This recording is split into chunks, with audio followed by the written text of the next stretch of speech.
Welcome to Issues That Matter. I'm Cynthia Poole, and my guest today is my friend Diane Sare. And we're going to talk about a situation in New York that is making a lot of people a little uncomfortable, and that is the election of George Santos to Congress. And over the past couple of weeks, we have seen that he's pretty tainted. So, Diane, let me first of all, Happy New Year. And what's your thoughts about George Santos? Well, it's unfortunately not surprising. And when you say tainted, I don't know if you're just referring to all the lies about his resume, which if people elected someone because they worked for Goldman Sachs, then I would say that's on the voters. I would never vote for someone because they worked for Goldman Sachs. I think that would be a reason not to vote for someone. And he put this on his resume, even though it wasn't true. So it just leaves you certain questions about his own thinking about what he thinks is important, which is suspect, and then the voters and why no one knew this before the fact and why it's coming out now. I think these are the perhaps more interesting questions than all of the lies that he told, and seems to have very little conscience about it. That's also somewhat disturbing, but I'm afraid that's a sign of the times. Nowadays, people do things all the time that are illegal and they brag about it. Well, I spoke to a friend of mine, Steve Behar, yesterday, and he's right on the border of the third congressional district. So he was, he watched this whole drama unfold. And my take on it is, what I've heard and I've read about is that, first of all, Steve and I both agreed that he kind of like he doesn't have both oars in the water. He's kind of like little loopy, I'll say. And the Democrats, the Republicans, they both leadership knew this, and they figured that it was a safe Democratic district. So they figure, oh, let him run. He's not going to win anyway. And the press wouldn't cover him, and all of the, stuff that he talked about, which was lies and fabrications. The press knew about it also, but they were of the same mindset. Oh, he's not going to win, so what the heck? We're not going to cover him. So it's a question on the part of the press and the party establishment, as far as I'm concerned, laziness. What do you think? Well, yes and no. I think the electoral process is extremely rigged, as I experienced myself. So I don't know that they knew he wasn't going to win, or if they wanted an escape hatch in case there was a slim Republican majority in the House that might put a stop to funding the Ukraine war. I can hatch a million conspiracies, and I don't know if they're true or not, but I don't think anything really happens accidentally, excepting perhaps by incompetence, as you say. That's certainly very possible. As I said, I think the bigger problem is we have a society which is thoroughly corrupt from top to bottom, and there's no accountability when hideous crimes are committed. Think about what we discussed about the Nord Stream pipeline getting blown up.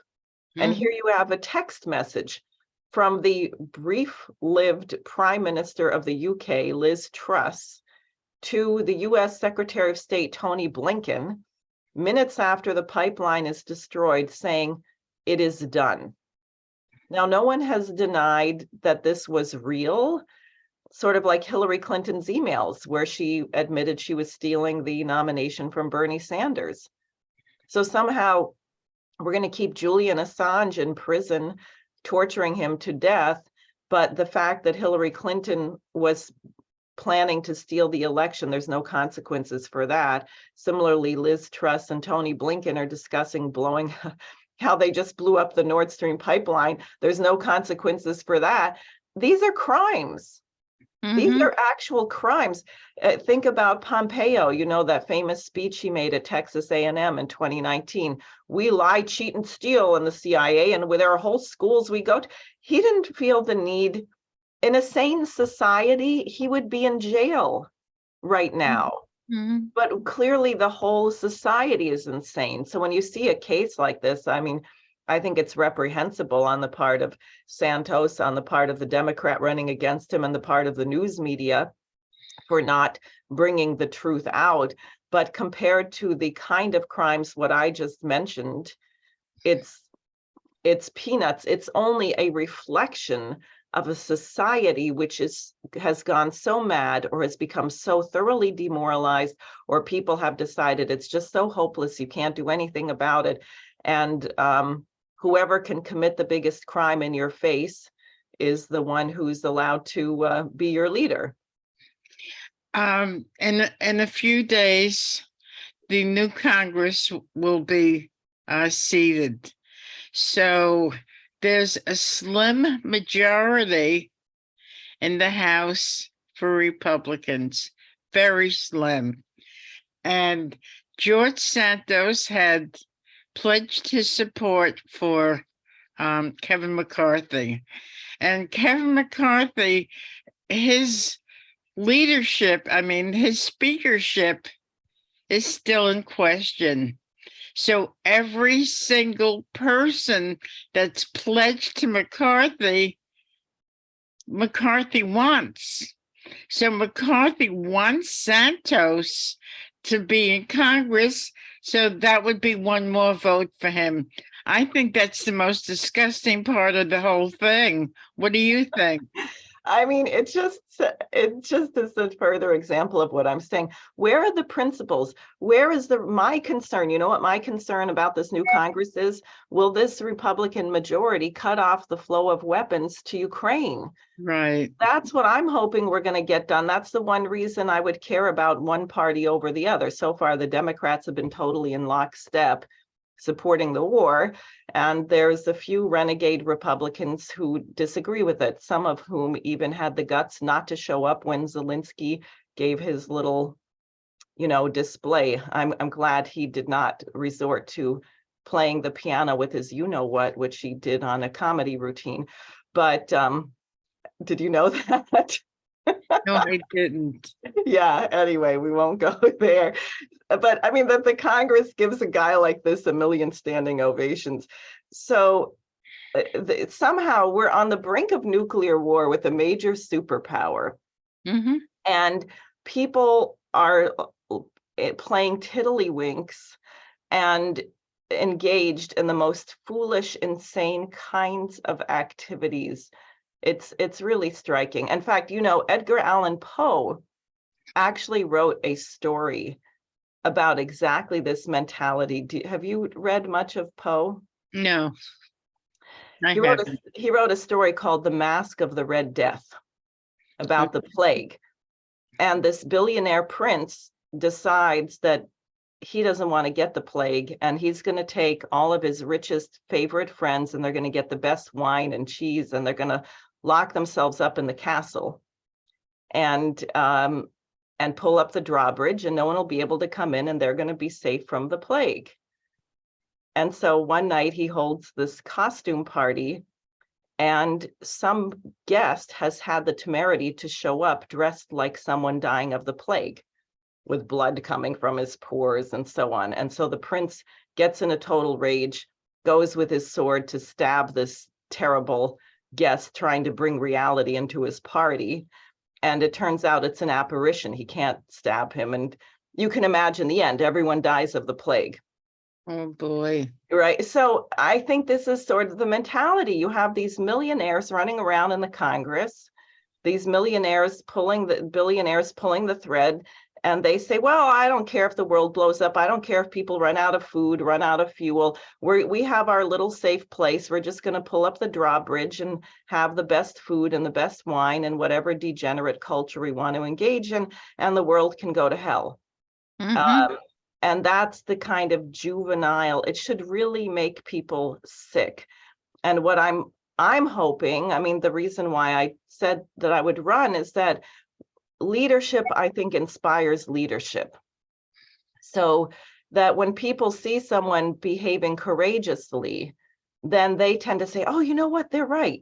I'm not going to go along with this anymore. I'm not going to play this game anymore. Like the child in the Hans Christian Andersen story who said the emperor was naked. Everyone said, gee, you know what? He's right. The emperor is naked. Why did we keep playing along with this charade? Mhm. But a lot of times when somebody has the tenacity to speak up, instead of getting followers, they get naysayers. And that's kind of depressing. Would you agree? Well, I think that actually that is really orchestrated by the media. I mean, one of the things we've learned recently after Elon Musk started releasing some of these Twitter files Mhm. is that the FBI and the Twitter executive board were practically the same organization. So if someone said something truthful, you'd get a pile-on of negative comments, but they were all bots deployed by the FBI. It wasn't actually what people thought. So it's true, you get naysayers. People are fearful, they want to be safe. But I think that the truth has more power. I don't think human beings are born blank slates. I think I agree with Socrates.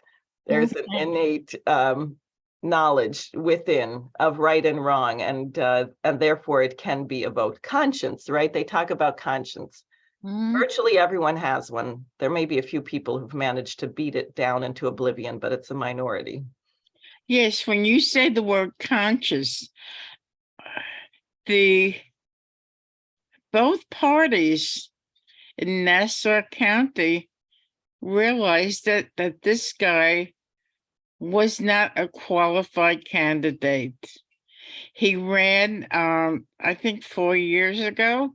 He ran against uh oh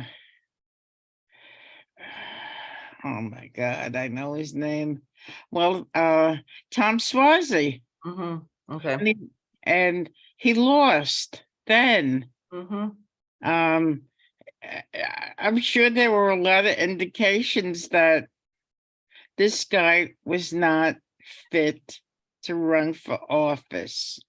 So Cynthia, we have a president who's not fit to hold office. I hate to remind you. I understand that, but there's got to be a point where people look at this and say, enough is enough. This I agree. this has to be changed.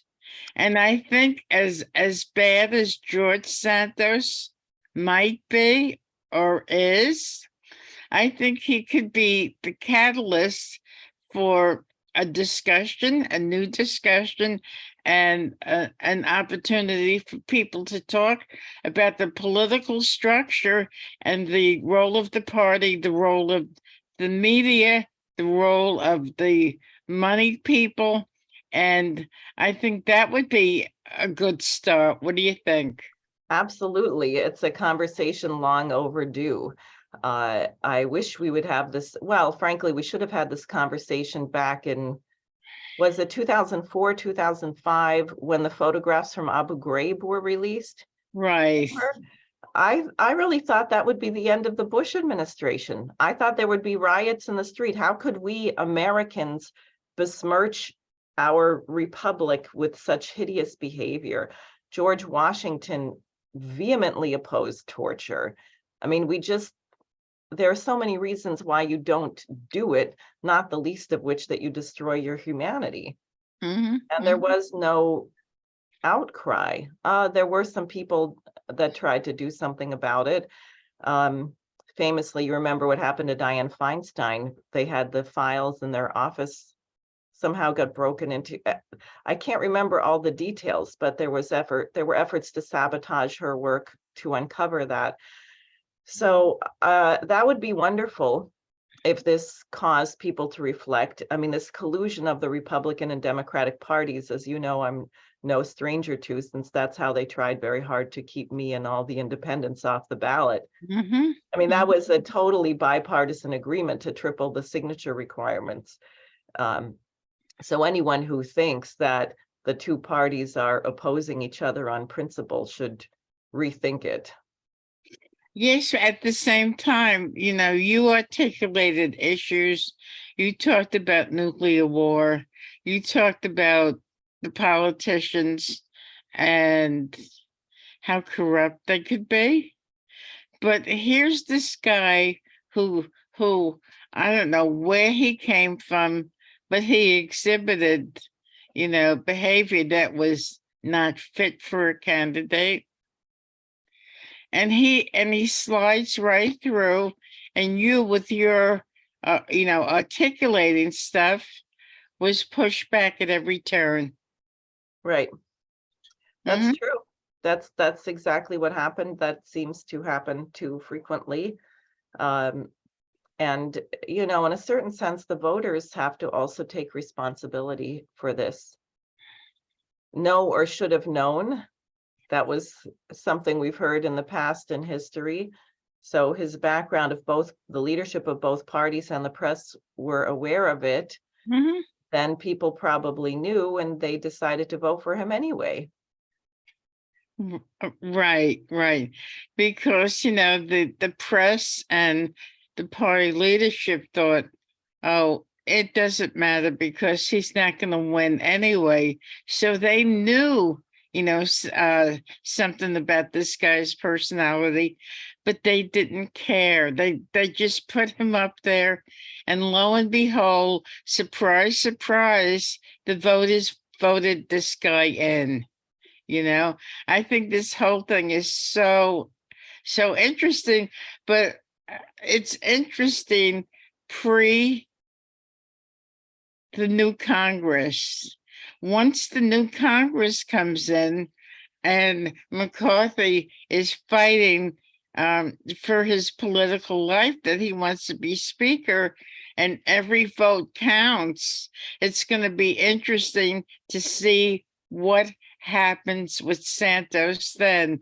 He was saying that, oh, well, I'll only serve one term. Okay, if he's only going to serve one term, then he knows he's done something wrong. So why doesn't he just go away? Because if it comes down to him being kicked out, then that's going to make his life even more miserable than it is. So if he's saying, "Oh, I'm going to serve one term," who's pulling his strings to keep him there? Well, that's a good question. And I don't know, but I do think that the voters should do a gut check and consider why we keep being fooled by these candidates and why we don't demand a higher standard. And I would hope that this is a lesson not to get people discouraged. That's what I fear, is that when things like this happen, people say, forget it, you can't trust anyone, I'm not going to participate anymore. Mhm. When what we really need is people to participate more and do their homework, look people up.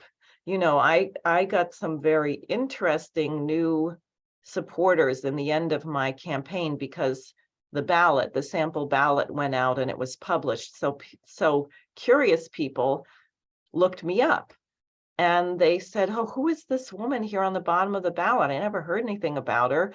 And they would go to my website and I got some amazing emails because the smartest people do that. One of them happened to be an American musician, a conductor who lives in Germany. He's the director of a major opera house.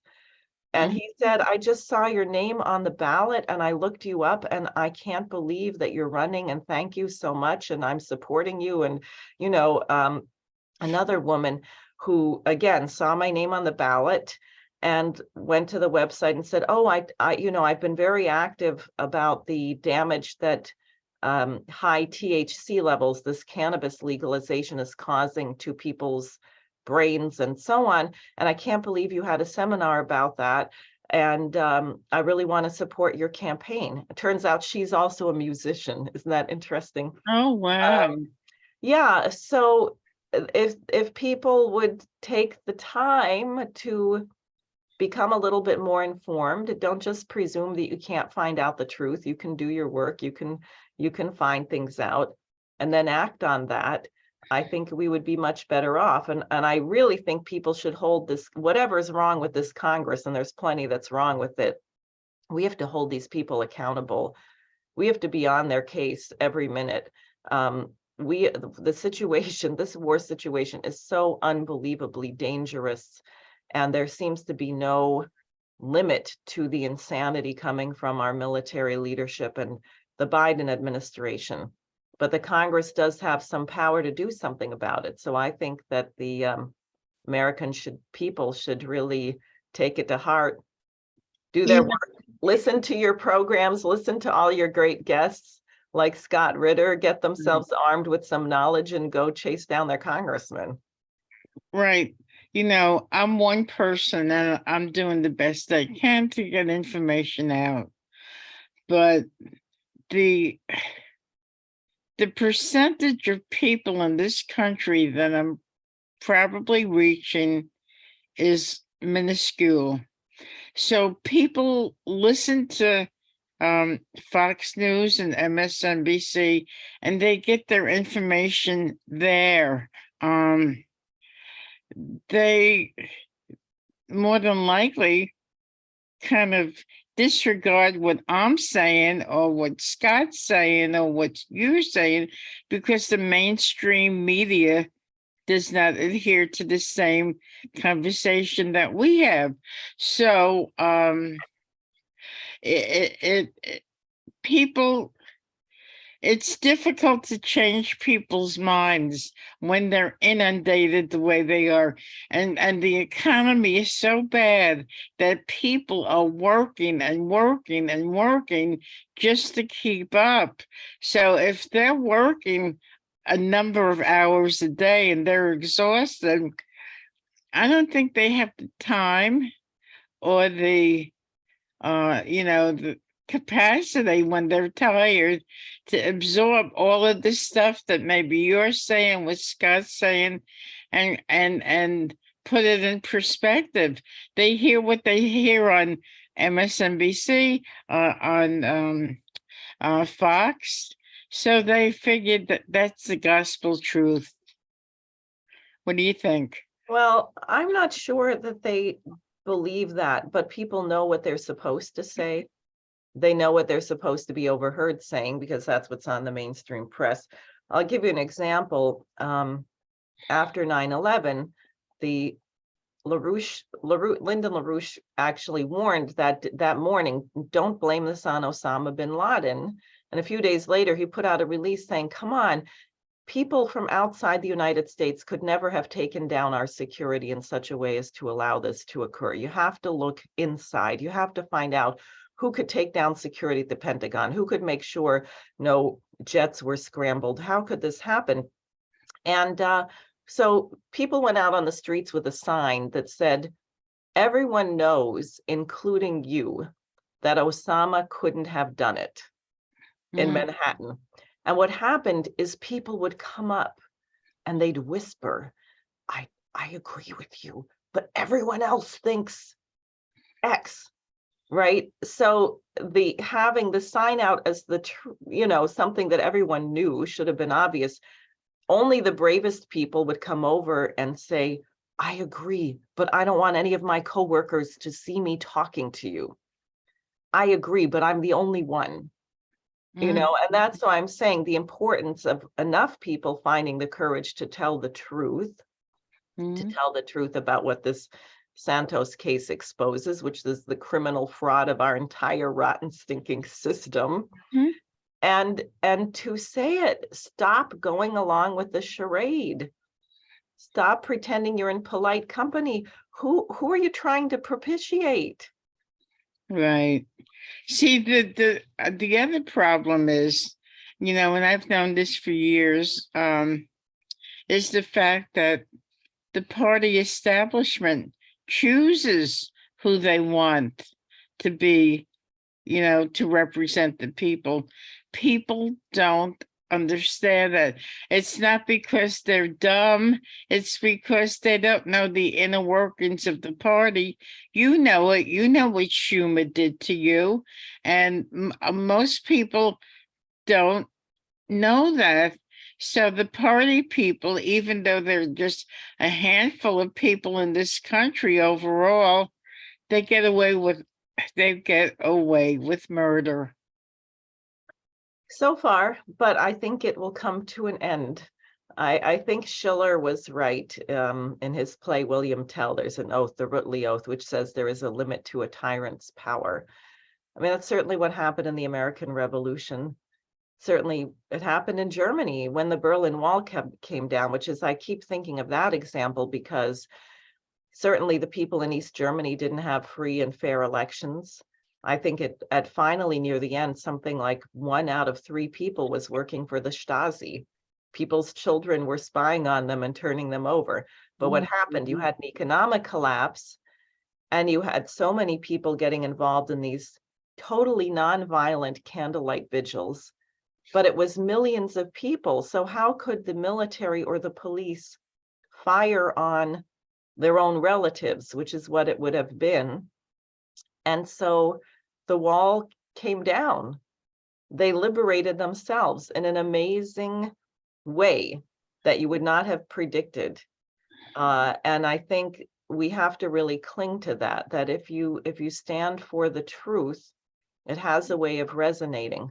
The civil rights movement similarly. Now, thank God the press wasn't quite as controlled in the 60s. So when they handcuffed that 6-year-old girl to a chain link fence in Birmingham, that picture went all over the world, and it created a kind of shame. And it also galvanized a lot of people in the North to get involved in supporting the civil rights movement. But again, you had a movement led by Martin Luther King, who was not elected to anything, right? Which completely did change the United States. So I think we need something like that very quickly. So when this whole Santos thing came out, I mean, you live pretty close to Queens, right? Not that close. Maybe a little closer than you. Right, exactly. So when this whole thing came out, given what you experienced, were you shocked? No, I laughed. You did. I did. I laughed. Okay. What was so amusing about it to you?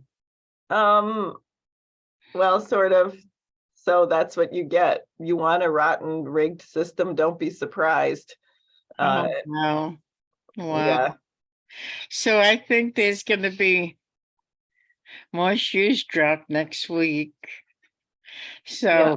I just wanted to get your feel, your perspective on the whole situation as it's unfolding.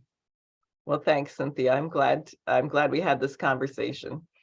You've been listening to Diane Sare. I'm Cynthia Pooler. This is Issues That Matter. If you like this show, please like and subscribe to my YouTube channel. Diane, Happy New Year, and thank you everybody for listening. Have a great day.